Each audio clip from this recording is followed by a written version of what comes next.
الحجر الأسود. الحمد لله والصلاة والسلام على رسول الله صلى الله عليه وسلم. إنها راح نبدأ إحنا ننوي بس إحنا نيتنا mbokk yi ci yàlla ñaari mbir a ngi nii na nga takkook moom foo mën a nekk macha allah foo mën a nekk muy guddi muy bëccëg alhamdulilah na nekk sa xol sa làmmiñ wax ko nga koy dund ñaari mbir a ngi nii problème boo mën a am feebar boo mën a am ak njàqare boo mën a am incha allah taala dellul ci ñaari point yi bu ci njëkk mooy del bari lool looy jéggalu borom bi subhanahu wa taala astaghfirullah del wax astaghfirullah del dikr astaghfirullah nit yàlla yi dañ daan dem bay jéggalu yàlla sax naan astaghfirullah min qillati istighfari lillah may jéggalu yàlla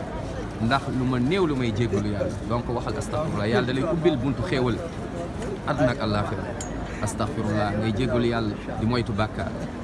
xool bàkkaar dund bàkkaar lekk lu araam donc beaucoup de istighfar del def astaghfirullah yu bari astaghfirullah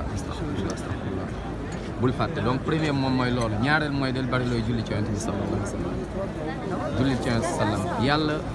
moom moo ñu ko digal même yàlla day julli ci yonent bi sallallahu alayhi wa sallam malaakatul kiram dañuy julli ci yonent bi sallam inna allaha wa malaikatahu yusalluna ala nabi ya ayyuha alladina amanu sallu alayhi wa sallimu taslima sallallahu alayhi wa alihi wa sahbihi wa sallam taslima julli lool ci yonent bi sallam nga topp sunnaam macha allah nga topp lépp lu mu la digal defal lépp lu mu la tere bàyyi macha allah képp ku la digal ak lu mu la mën a digal xoolal lu mu la digal bu dëppoo ak lu yàlla yonent sa sallam digle nga def bu dëppoo la moom nga bàyyi ko donte ni nit koo bëgg la donte ni sa sëriñ la donte ni say wayjur la donte ni sa xarit la kum ci mënta doon lépp lu ñu la digal rek na nga ko teg ci balance qaala allahu qaala rasul sallallahu alayhi wa sallam kon del bari looy julli ci yonent bi sallallahu alayhi wa sallam sallu ala nabi alayhi salatu wassalam lii julli ci yonent bi sallallahu alayhi wa sallam allahumma fa salli wa sallim wa barik ala nabiyina muhammadin wa sallim taslima